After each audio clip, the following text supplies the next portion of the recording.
Shooting లో నటుడు ప్రభాస్ కు స్వల్ప గాయమైంది. దీంతో జనవరి 3న జపాన్ వెళ్లాల్సిన ప్రభాస్ పర్యటన రద్దయింది. మరిన్ని వివరాలు మా ప్రతినిధి సతీష్ అందిస్తారు. సతీష్, ప్రభాస్ కి ఎప్పుడు గాయమైంది, వివరాలేంటి?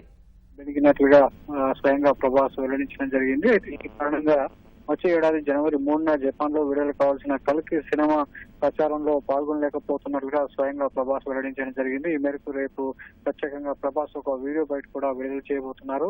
జపాన్ లోని అభిమానులను కలవాలని ఎప్పటి నుంచో కోరుకుంటున్నానని, షూటింగ్ కాలంలో జరిగినటువంటి గాయం కారణంగా, కాలు వెనకడం కారణంగా రాలేకపోతున్నట్లుగా, తన పర్యటన రద్దు చేసుకున్నట్లుగా తన పైన ప్రేమ అభిమానులు చూపిస్తున్న జపాన్ అభిమానులకు ఈ మేరకు క్షమాపణ కూడా చెప్పడం జరిగింది. అయితే జపాన్ పర్యటన రద్దు కావడం వల్ల తాను హాజరు కాలేకపోతున్నట్లు ప్రకటించినటువంటి ప్రభాస్ మిగతా కల్కి సినిమాకు సంబంధించి మిగతా చిత్ర బృందం డిస్ట్రిబ్యూటర్లు ఈవెంట్ కు హాజరవుతారని వెల్లడించడం జరిగింది. అయితే ఈ గాయం వారం రోజుల క్రితం జరిగినట్టుగా తెలుస్తుంది. ప్రస్తుతం వైద్యుల సూచనల మేరకు ప్రభాస్ తన నివాసంలో విశ్రాంతి తీసుకుంటూనే మిగతా ప్రాజెక్టు మారుతి దర్శకత్వంలో వస్తున్నది రాజాసాబు తో పాటు అదేవిధంగా అనురావుపూడి దర్శకత్వంలో నటిస్తున్నటువంటి ఫౌజీ సినిమా, అదేవిధంగా ప్రశాంత్ నీల్ దర్శకత్వం వస్తున్న సలాటు సినిమాలకు సంబంధించి కూడా సమాలోచనలు చేస్తున్నారు. ఆ టీమ్ తో కూడా ఇంట్లో నివాసంలో విశ్రాంతి తీసుకుంటూనే చర్చలు జరుపుతున్నారు. ప్రస్తుతం సెట్ లో రాజాసాబ్ షూటింగ్ పూర్తి కాగా ఏప్రిల్ 10న విడుదల వచ్చే ఏడాది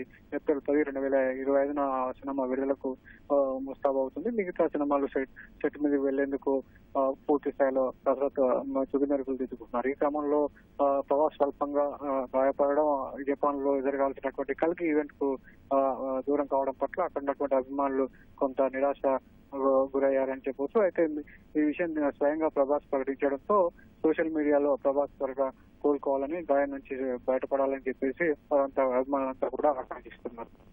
ధన్యవాదాలు సతీష్.